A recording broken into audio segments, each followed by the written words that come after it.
Good morning to all. Let's start our video.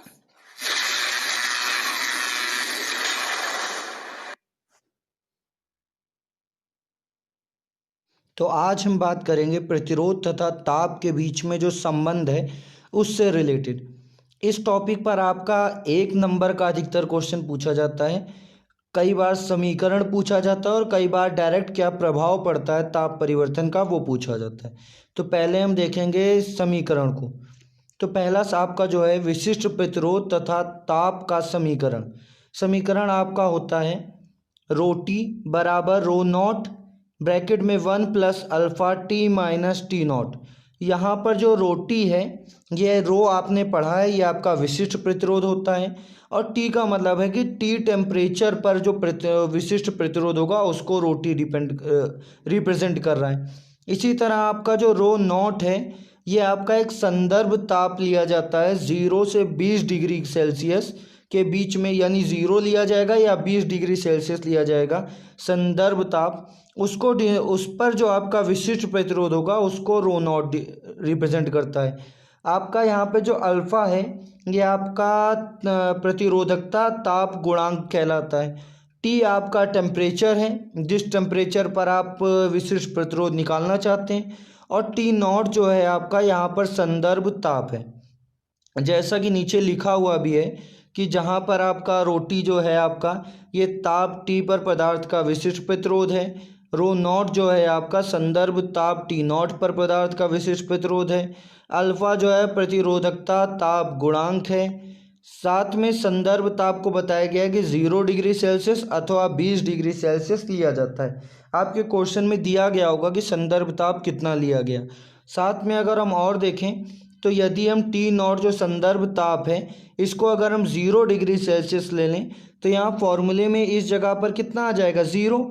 तो 0 का मतलब ये टर्म हो जाएगा गायब। जब गायब हो जाएगा तो आपका फॉर्मूला बन जाएगा रो टी बराबर rho naught bracket 1 plus alpha T.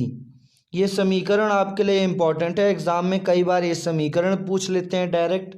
दोनों में से कोई भी समीकरण या तो आपसे कह देगा कि विशिष्ट प्रतिरोध तथा ताप के बीच संबंध बताएं, तो ये समीकरण लिखना पड़ेगा। अगर कह देगा संदर्भ ताप 0 पर तो आपको ये फॉर्मूला लिखना पड़ेगा। चलिए आगे चलते हैं दूसरे पॉइंट पर।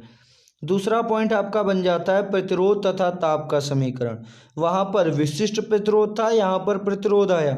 यही सेम काम फॉर्मूले में भी होता है। जहाँ पर विशिष्ट प्रतिरोध रो लिखा था वहाँ पर हम प्रतिरोध आर लिख देते हैं। तो फॉर्मूला आपका कुछ इस प्रकार हो जाता है आर टी बराबर आर नॉट ब्रैकेट में 1 plus alpha bracket T minus T not. अब जहाँ जैसे वहाँ पर समझाया गया था वैसे ही यहाँ पर ही आर टी जो है ताप टी पर पदार्थ का प्रतिरोध है, आर नॉट जो है संदर्भ ताप टी नॉट पर पदार्थ का प्रतिरोध है, अल्फ़ा आपका प्रतिरोधकता ताप गुणांक है, टी आपका टेम्परेचर जिस पर प्रतिरोध ज्ञात करना है, और टी नॉट आपका संदर्भ ताप जो 0 डिग्री सेल्सियस अथवा 20 डिग्री सेल्सियस होता है। अब यदि टी नॉट बराबर अगर 0 डिग्री सेल्सियस ले लें जैसे वहाँ पे लिया था तो आर नॉट बराबर आपका हो जाएगा आर टी बराबर R naught 1 plus alpha T.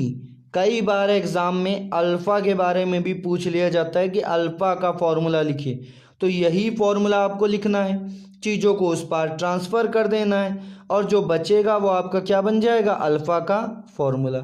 इसी फॉर्मूले से मतलब अल्फ़ा की वैल्यू निकाल देनी है, वो आपका अल्फ़ा का मान हो जाएगा। या अगर आप ये भी फॉर्मूला लिख के प्रतिरोधकता ताप गुणांक को समझा देते हैं तो उसका भी आपको मार्क्स मिल जाएंगे। चलिए आगे चलते हैं। इसमें भी 2 फॉर्मूले, ये दोनों फॉर्मूले जो बताए आपके लिए इंपॉर्टेंट हैं, आपको याद करने पड़ेंगे। अब ये तो हो गए फॉर्मूला वाइज। अब अगर थ्योरी वाइज बात करें तो उस पर चलते हैं। तो थ्योरी के आधार पर ताप परिवर्तन का प्रतिरोध पर प्रभाव, तो यहाँ पर हम 3 में देखेंगे, पहला धातु में, दूसरा मिश्र धातु में और तीसरा अर्धचालक में। तीनों आपके लिए इंपॉर्टेंट है। तो जब हम धातु की बात करते हैं तो धातु में ताप बढ़ाने पर धातुओं का प्रतिरोध क्या है बढ़ जाता है। ऐसा क्यों, आपने भी देखा होगा जब ज़्यादा देर यानी कोई ऐसा तार जो होता है, जैसे आप बात करें बल्ब की बात करें, बल्ब के फिलामेंट की बात करें, तो जैसे ही आप उसका ताप यानी प्रतिरोध ज़्यादा होता है तो उसमें ताप बढ़ जाता है। इसी का रिवर्स भी काम करता है कि अगर आपका क्या है, ताप बढ़ाओगे तो उसका प्रतिरोध भी बढ़ जाएगा। तो धातुओं में याद रखिएगा, ताप अगर आप बढ़ाते हो तो प्रतिरोध बढ़ जाता है।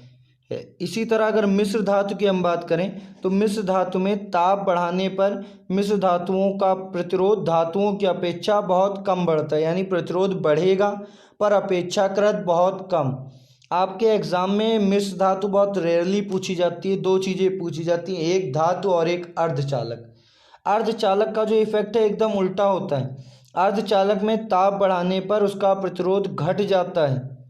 अब ऐसा क्यों, और इसकी इसी गुण की वजह से आपने जितने मैकेनिज्म देखे होंगे, अगर आप टीवी देखें, अगर आप लैपटॉप देखें, मोबाइल देखें, जितने भी चिप वाली चीज़ें जहाँ पर आप देखें वहाँ पर अधिकतर अर्धचालकों का प्रयोग किया जाता है, क्योंकि अर्धचालकों में ये क्वालिटी होती है कि इनका अगर ताप बढ़ेगा भी तब भी इनका प्रतिरोध कम होगा।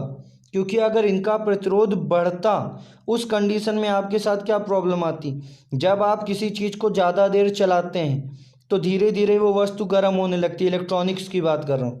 इलेक्ट्रॉनिक वस्तु अगर आप कोई भी चलाएंगे, मान लीजिए टीवी है, फ्रिज है, कोई भी चीज़ है, ज़्यादा देर चलाने के बाद उसका टेम्परेचर बढ़ने लगेगा, और टेम्परेचर बढ़ेगा अगर धातु की होगी तो उसका प्रतिरोध भी बढ़ेगा, और प्रतिरोध बढ़ने का मतलब है धारा का सप्लाई धीरे धीरे कम होने लगेगा। अगर ऐसी कंडीशन होगी तो आपकी वो चीज़ ज़्यादा देर तक नहीं चला सकते आप।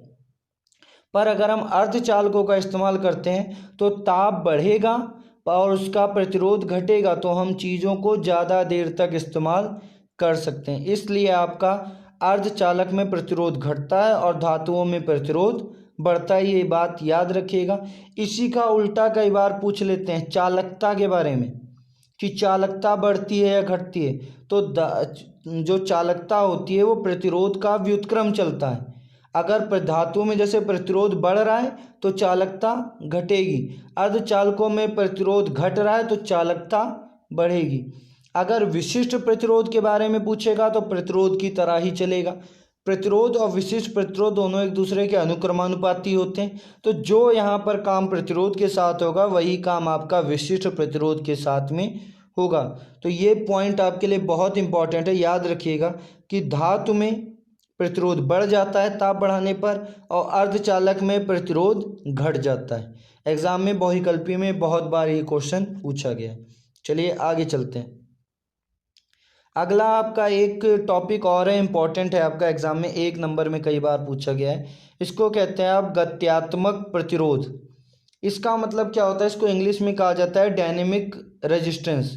डायनेमिक का मतलब होता है जो चेंज होता रहे, तो यहीं से इसकी पूरी थ्योरी बन गई, यानी गति करता रहता है, चेंज करता रहता है।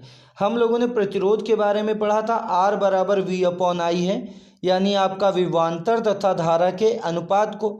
अब ये गत्यात्मक में क्या होगा कि आपका जो अंतर हो, यानी थ्योरी को समझिए। यहाँ पर विभवांतर में किए गए सूक्ष्म परिवर्तन, हमने विभवांतर मान लीजिए पहले 5 वोल्ट का विभवांतर था, हमने बढ़ा के 6 वोल्ट कर दिया, तो विभवांतर में जो परिवर्तन हुआ वो तथा उसके कारण धारा परिवर्तन। अब विभवांतर बढ़ाएंगे तो धारा भी परिवर्तित होगी, तो धारा में परिवर्तन के अनुपात को चालक का गत्यात्मक प्रतिरोध कहते हैं।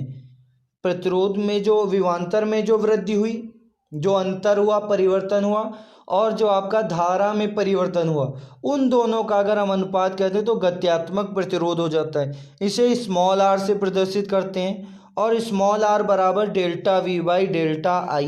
डेल्टा V विभवांतर में परिवर्तन और डेल्टा I धारा में परिवर्तन है। तो आज के लिए इतना ही। इसका मात्रक आपको पता ही होगा।